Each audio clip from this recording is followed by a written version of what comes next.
Bienvenidos. Tema: postura corporal normal, estática y dinámica. En esta oportunidad le mostraremos un video acerca de la postura normal.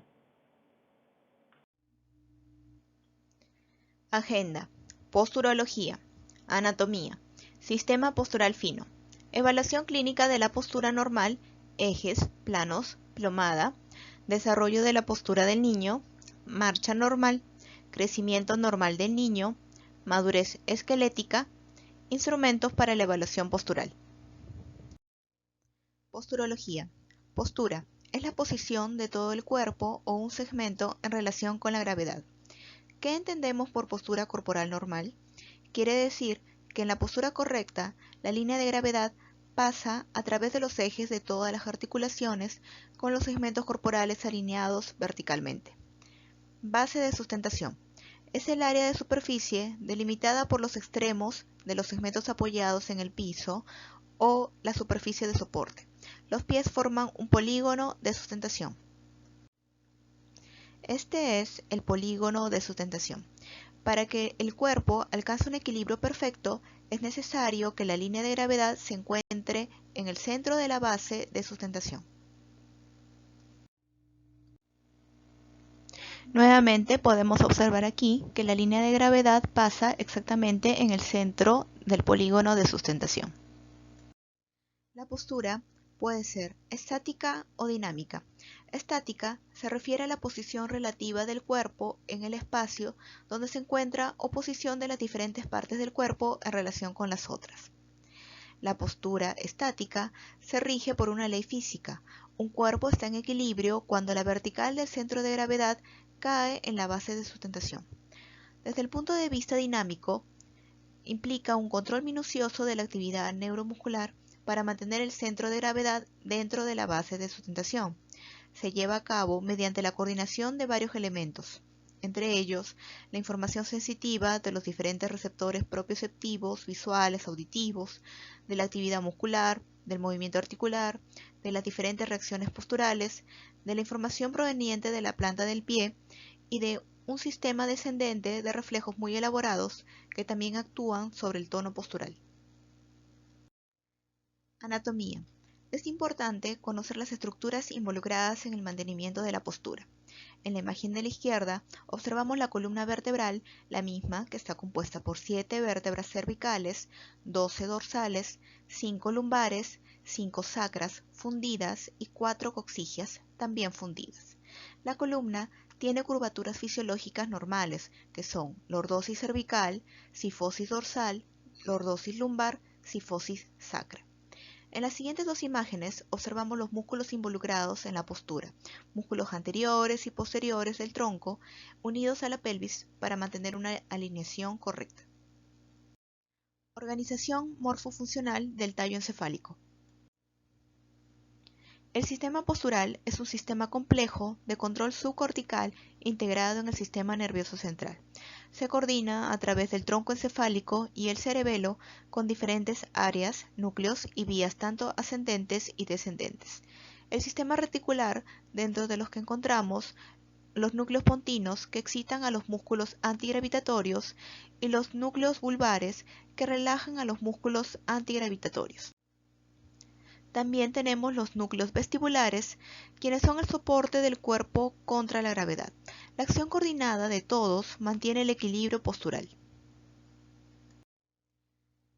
Vemos la importancia de la vía extrapiramidal y la asociación de los haces con el control de la postura.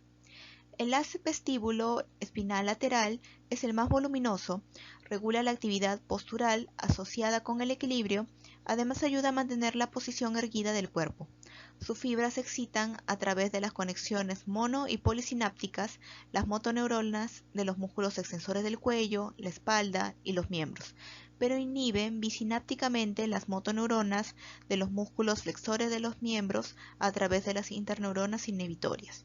Desciende homolateralmente en la periferia del cordón anterolateral. El haz vestíbulo espinal medial es menos desarrollado. Sus axones inhiben monosinápticamente las motoneuronas que inervan los músculos extensores axiales del cuello y la parte superior de la espalda, pero facilitan la actividad de los flexores, por lo que se encargan del control de la posición de la cabeza. Se une al fascículo longitudinal medial ipsilateral y contralateral. También conforma el componente descendente del fascículo longitudinal medial. El cono de equilibrio. La habilidad para mantener una postura erecta y una mirada horizontal es un factor fundamental para el desarrollo normal de las actividades de la vida diaria.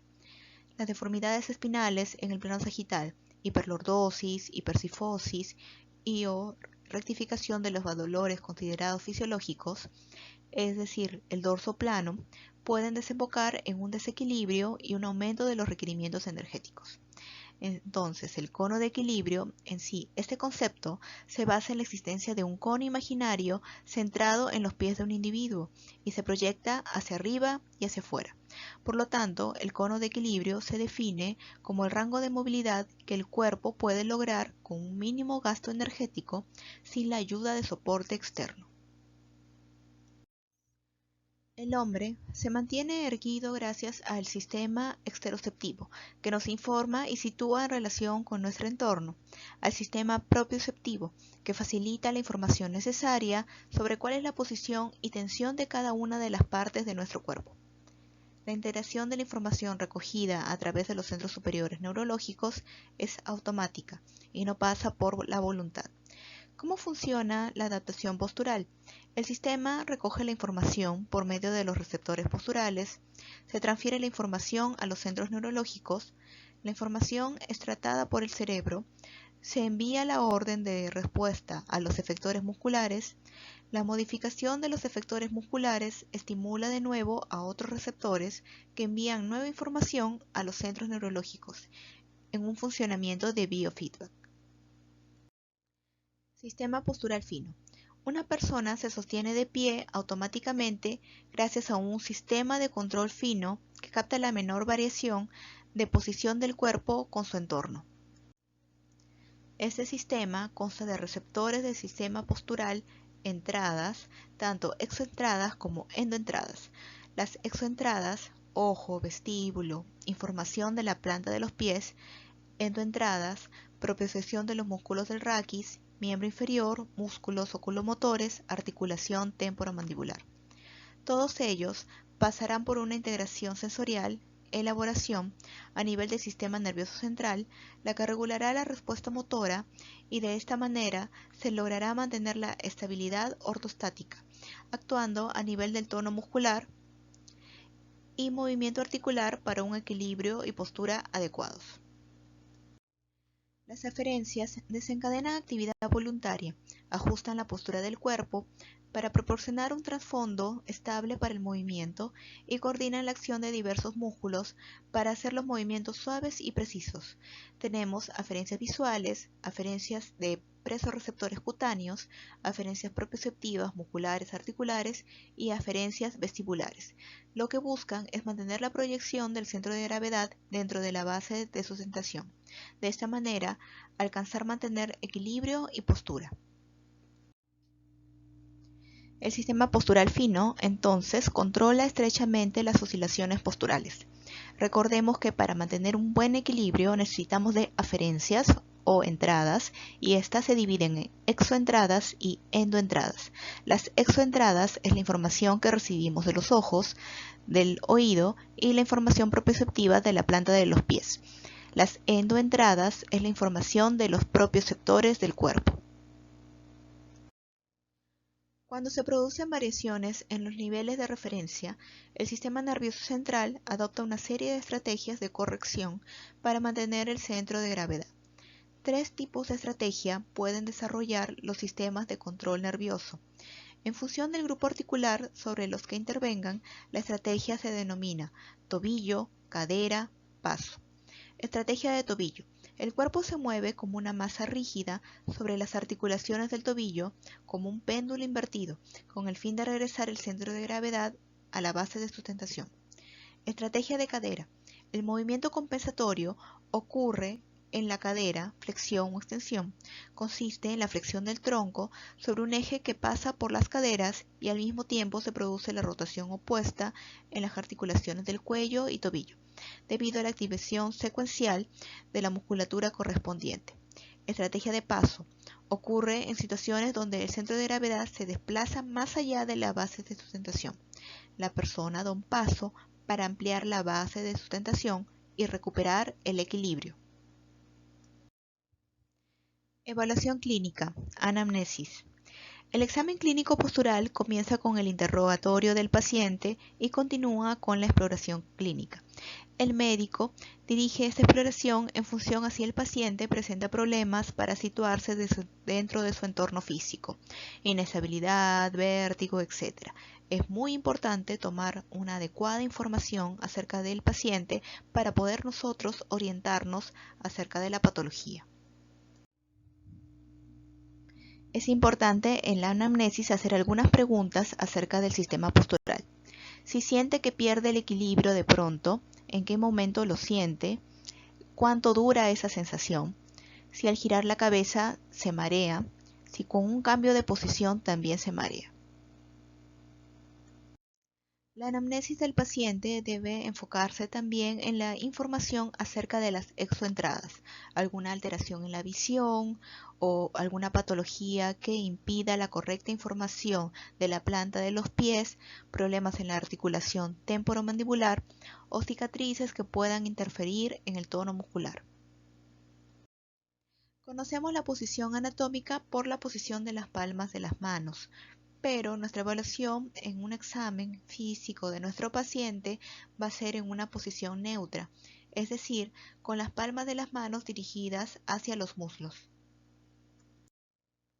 Tenemos 3 planos y es importante detallarlos. El plano sagital, que divide al cuerpo en hemicuerpo derecho y hemicuerpo izquierdo. El plano frontal, o también llamado plano coronal, que divide al cuerpo en anterior y posterior. Y el plano horizontal o transverso, que divide al cuerpo en superior e inferior. El plano sagital tiene su eje frontal horizontal y permite los movimientos de flexión y extensión. El plano frontal o plano coronal tiene su eje sagital horizontal y permite los movimientos de abducción y aducción. Y el plano horizontal o plano transverso tiene su eje vertical y permite los movimientos de rotación. En las siguientes clases vamos a recalcar la evaluación en los diferentes planos. Nuevamente vemos el plano sagital, que divide al cuerpo en hemicuerpo derecho e izquierdo. El plano coronal o frontal divide al cuerpo en anterior y posterior. Y finalmente el plano transverso, que divide al cuerpo en superior e inferior. En este plano se evalúan los movimientos de rotación. La línea de la plomada es una parte importante de la evaluación. El paciente debe estar en una postura habitual con los pies equidistantes y nosotros vamos a trazar una plomada de C7. Esta línea va a dividir al cuerpo y va a caer dentro de la base de sustentación. Esto en una posición estática, lo que va a garantizar la estabilidad corporal. Evaluación clínica postural usando la plomada. Vemos una vista posterior. Esta línea de plomada debe caer en el centro de todo el cuerpo. Vamos a observar las escápulas al mismo nivel, una simetría en el ángulo del talle y los miembros inferiores simétricos. En la vista anterior, la línea de la plomada va a pasar por todo el cuerpo, también dividiéndolo en 2 semicuerpos. Ambas clavículas van a estar a la misma altura, de forma horizontal, las manos van a estar paralelas, las crestas ilíacas deben estar a la misma altura, ambas rótulas deben estar a la misma altura y los malleolos internos también deben estar juntos. En la vista lateral, la línea de la plomada debe cruzar por el conducto auditivo externo, el acromion, el trocánter mayor, pasa ligeramente por delante de la articulación de la rodilla y por el malleolo del peroné. Para la evaluación correcta del paciente, este debe estar en ropa interior o short. Si es niña, puede estar con brasier o con un top. Recordemos la posición. La postura neutra, es decir, con los brazos a los costados relajados, el paciente en su postura habitual y los pies los talones con una separación de aproximadamente 10 centímetros. Esta es la forma en que nosotros realizaremos la evaluación del paciente. El desarrollo de la postura del niño. Iniciamos con la posición fetal. En esa posición, el feto se encuentra en flexión total de la columna con concavidad anterior. Existe entonces una cifosis fetal. No hay curvaturas lordóticas. Hay una acción del músculo psoas-ilíaco. A partir de los 3 meses, el niño ya tiene control de la cabeza, sostiene la cabeza. El niño extiende el cuello y esta maniobra antigravitatoria inicia la acción de los músculos erectores del cuello que van a determinar la lordosis cervical. A partir de los 7 meses, cuando el niño ya logra la sedestación, un control de tronco, el niño se sienta y aparece la curvatura lumbar.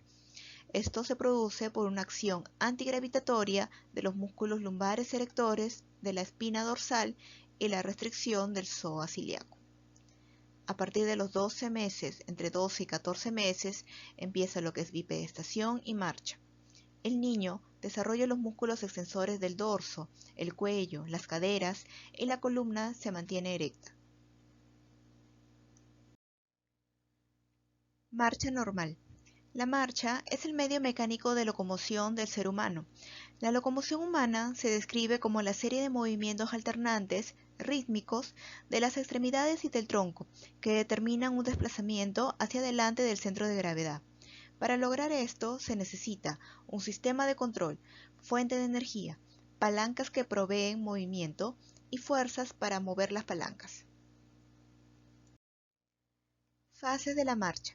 El ciclo de la marcha comienza cuando el pie contacta con el suelo y termina con el siguiente contacto con el suelo del mismo pie. Los dos mayores componentes del ciclo de la marcha son la fase de apoyo y la fase de balanceo. La fase de apoyo comprende el 60% del ciclo de la marcha. En cambio, la fase de balanceo un 40% del ciclo de la marcha. Una pierna está en fase de apoyo cuando está en contacto con el suelo y está en fase de balanceo cuando no contacta con el suelo. El apoyo sencillo se refiere al periodo cuando una sola pierna se encuentra en contacto con el suelo. El periodo de apoyo doble ocurre cuando ambos pies están en contacto simultáneo con el suelo. 5 factores para una marcha normal. Es importante tener en consideración esos 5 factores para una marcha normal, una marcha adecuada. Estabilidad durante la fase de apoyo. Paso libre del pie durante el balanceo. Longitud adecuada del paso. Preparación del pie para el contacto inicial. Conservación de la energía. En una marcha normal, en la fase de apoyo, es decir, aquella en la que el pie tiene contacto con el suelo, lo primero que vamos a observar es el contacto con el talón. Posteriormente hay un apoyo plantar, una elevación del talón y despegue de los dedos, para posteriormente dar el paso. En la marcha normal también tenemos que observar el ángulo de progresión del pie, o también llamado ángulo de progresión de la marcha. Este va a ser positivo, es decir, ligeramente hacia afuera. También podría ser una posición neutra, lo cual también es considerado normal. Nuevamente, aquí observamos el ángulo de progresión del pie normal, el cual va a ser positivo o neutro. Como observamos, es ligeramente hacia afuera. Un ángulo de progresión negativo no es lo correcto, pero en algunas edades podríamos encontrarlo, ¿no? Como en los niños muy pequeños, los cuales recién están aprendiendo a caminar. Este ángulo negativo lo que hace es proveerles mayor estabilidad. En esta imagen podemos observar el ángulo de progresión del pie. Lo normal es que sea positivo, pero hay un rango de normalidad que podría considerarse hasta menos 5 grados. Incluso, como habíamos mencionado antes, hay edades en las que tener un ángulo negativo es aún considerado normal, siendo un pico máximo a los 3 años. Entre los 5 y 7 años ya debe corregir este ángulo de progresión. A los 7 años sí se considera que es una edad en la cual debe haber una madurez similar a la de un adulto, es decir, la marcha ya debe ser similar a la del adulto. Crecimiento normal del niño. Es importante considerar las fases de crecimiento del niño, ya que en los periodos de crecimiento más rápido hay mayor probabilidad de agravarse los problemas ortopédicos. Consideremos la primera fase, que es una fase donde hay un mayor crecimiento. El primer año, sobre todo, el niño crece unos 25 centímetros. El segundo año, 12.5 centímetros. Luego, hasta el quinto año, la ganancia en altura es aproximadamente 8 centímetros por año.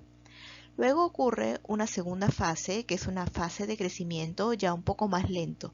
El niño va a crecer 5 a 5.5 centímetros por año. Esta es una fase un poco más estable. Luego ocurre un nuevo pico de crecimiento, que es considerada la tercera fase. Corresponde al pico puberal, a la adolescencia. Las niñas terminan con un crecimiento de 18 centímetros y los niños con 20 centímetros más. Este gráfico nos resume lo ya antes mencionado. La tasa de crecimiento longitudinal del niño. Tenemos un pico de crecimiento entre 0 hasta los 6 años. Luego hay una fase que es una fase más estable, que hay crecimiento pero es un poco más lento. Posteriormente es la última fase donde ya se corresponde con el pico de crecimiento puberal, que se da sobre todo a partir de los 10 años. ¿Por qué es importante esto? Porque en los picos de crecimiento hay mayor probabilidad de agravarse los problemas ortopédicos. Algunos alcances con respecto a la madurez esquelética. Cuando el paciente tiene menor madurez esquelética, es decir, tiene un esqueleto más flexible, es inmaduro, también tiene mayor riesgo de progresión, es decir, que se agraven sus problemas ortopédicos. Por ejemplo, si tenía una escoliosis estructurada leve, sin tratamiento, lo más probable es que llegue a grados moderados o incluso severos. En cambio, un paciente con madurez esquelética, es decir, que se acerca más a la edad de 18 años, ya tiene un esqueleto menos flexible, por lo tanto, su riesgo de progresión es menor. Instrumentos para la evaluación postural. Ahora se les va a mostrar algunas herramientas que utiliza el médico rehabilitador durante su examen clínico. Tenemos el centímetro, la regla, el goniómetro, que es un instrumento que nos ayuda a medir los ángulos en las diferentes articulaciones. La plomada, que es una cuerda con una pesa en la zona distal. Para la evaluación en la postura, en el plano coronal se coloca la plomada a nivel de C7 y simplemente se deja caer.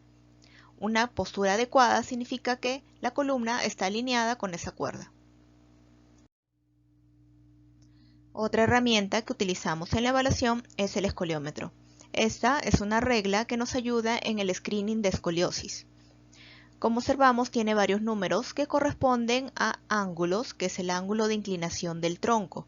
No es igual al ángulo de Cobb evaluado en una radiografía. Eso va a ser más profundizado en la clase de escoliosis. El uso del escoliómetro es en la posición de Adams, es decir, el paciente con una flexión anterior del tronco. Nuevamente, esto será profundizado en la clase de escoliosis, solo para recalcarlo. El grado 0 se va a poner justo a nivel de la apófisis espinosa, y lo que va a hacer el médico es deslizar el escoliómetro en toda la columna. De esta manera vamos a ver si hay o no hay alguna angulación. También debemos usar un transportador y una regla, ¿no? Tal cual lo usan los escolares. De esta manera nosotros podemos medir los ángulos en las placas radiográficas. A continuación, observamos la bibliografía utilizada en esta presentación. Muchas gracias por su atención.